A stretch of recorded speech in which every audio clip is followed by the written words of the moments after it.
Hi everyone! This is Nora Moral of Labels Marketing. Nandito po ako ngayon sa Alegria Residences. Papakita ko lang po sa inyo ang isa sa mga model unit namin, ang Aliana. Yan, si Aliana po ay single detached. Meron pong 4 na kwarto, 3 CR with balcony. Then ito po yung garahe, pwede pong 2 kotse o 3 kotse. Single detached po, ibig sabihin yung bahay po ay nasa gitna ng kanyang lote. Okay, tara po, pasukin natin. Yan, ito po yung kanyang living room, living area, di ba? Ang ganda po. Napaka-elegante. Ito po yung dining. Yan, dining area. At nakapalibot po ito ng salamin. Social po talaga. Then, ito po yung kusina o yung kitchen. Naka-enclose po ang kanilang kitchen. Nakasarado po. Ayan, may pintuan ding isa dyan. Pwede ka dyan lumabas. Para po yung usok or amoy na piniprito mo, hindi siya papasok sa loob. Yan. Dito po sa baba, meron pong isang kwarto. Yan. Ideal po ito sa mga parents natin kung medyo sumasakit na po ang tuhod. Yan. Pwede na po dito. Hindi na po nila kailangang umakyat. Then, may CR na rin po dito.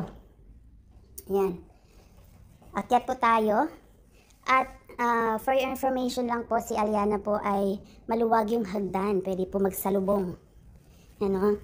Maluwag po yung hagdan niya. Yan, nandito po sa taas yung ibang kwarto. Okay, malawak po yung sala. Oh. May sala pa po dito sa taas. Malawak po. Isa po ito sa may pinakamalaking floor area. Yan. Nandito po yung master's bedroom.